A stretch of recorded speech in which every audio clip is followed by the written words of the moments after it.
We're here talking with Elise Outerbridge, the collections manager for the Masterworks Museum here in Bermuda, and she's here talking about an article she wrote for the American Art Review, a prestigious magazine that comes out of the United States. And she's also here to give a little breakdown about the history of the Masterworks Museum. This building and the article that we have this month in American Art Review has been the culmination of 21 years of hard work and dedication by not only our staff but all of our volunteers and most specifically our contributors and our patrons and the people that have supported us. We started in 1987, which was 21 years ago. When we started out, we started with 12 works of art. We had borrowed about $60,000 from some generous people on the island to pay for the art, and today we have a collection which is worth over $7 million, and our facility we built is now a $9 million facility.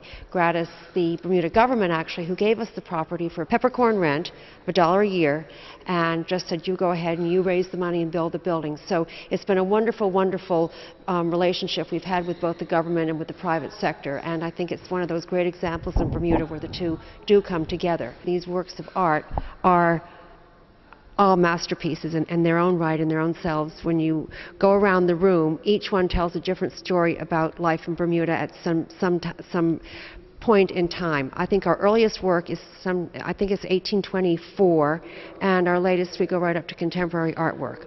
So each painting tells a different story. Each painting is in a different media and style, and so it's a pretty good compendium of the way artists looked at Bermuda and interpreted the island. And whether it's a famous artist such as Winslow Homer, Georgia O'Keeffe, or some of the lesser-known artists who were equally as important in their own right to their contribution to American art and to world art in general.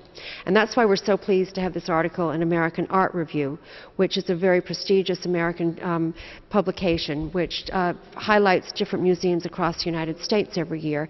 And we're one of the few that have ever been chosen outside of the United States, and I think it's because of our heavy emphasis on American art. Over here we have one of our earliest pieces.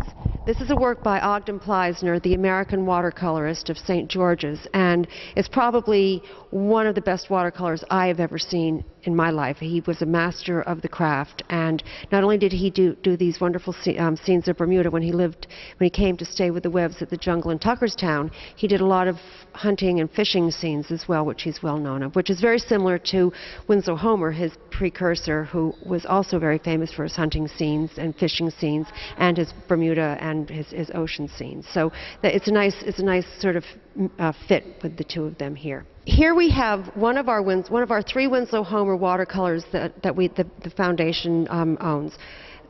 This is called Opposite Ireland Island, and it was done by Winslow Homer, and it depicts a scene off of Spanish Point with the dockyard in the background. And when you look at the background, you can see in those days it was when the war prisoners were here in Bermuda, and it's a bustling harbor scene in the very background. And you can really, if you look closely, the delicate brushwork and how detailed he was, even though it was way in the background, is really quite amazing. And the painting itself sort of shows why he was the father of American painting and one of the most revered artists of our time anyway.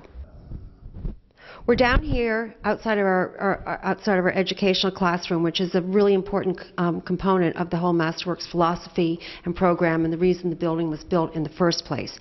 We always felt from the beginning that there was no point in collecting all these wonderful pieces of artwork if they weren't going to be used to enhance the life of Bermudians and Bermudian children in particular. So from the beginning we've been mounting art classes in all sorts of ways. We've done art on the go. We've had kids all over Bermuda in buses and any way we could do it. And now we've come full circle again, and we have our own art classroom where we're able to bring the children up into the gallery, talk to them about the paintings, and then have them look at the different methods and mediums and styles of the different artists that are in the collection used, and then they either emulate them or they go off and use their own imaginations and do something, sort of in the same vein. So, I know for myself it's one thing to see an image in a magazine or on television, but it's entirely different to see an artwork up close and really feel the artist there in the room with you. So the children have really responded amazingly to this. We hope in the fall to start our pilot program, which is called Art Smart, in the classrooms themselves, where we'll take examples of the art in the gallery and bring it to the classroom, and then bring the children back to study the paintings. So there's a reason for it. It's not just because we love the beautiful artwork and that we're collectors. It's because we've always had a very strong desire to use the artwork to enhance the life of ourselves and Bermudians and the world in particular.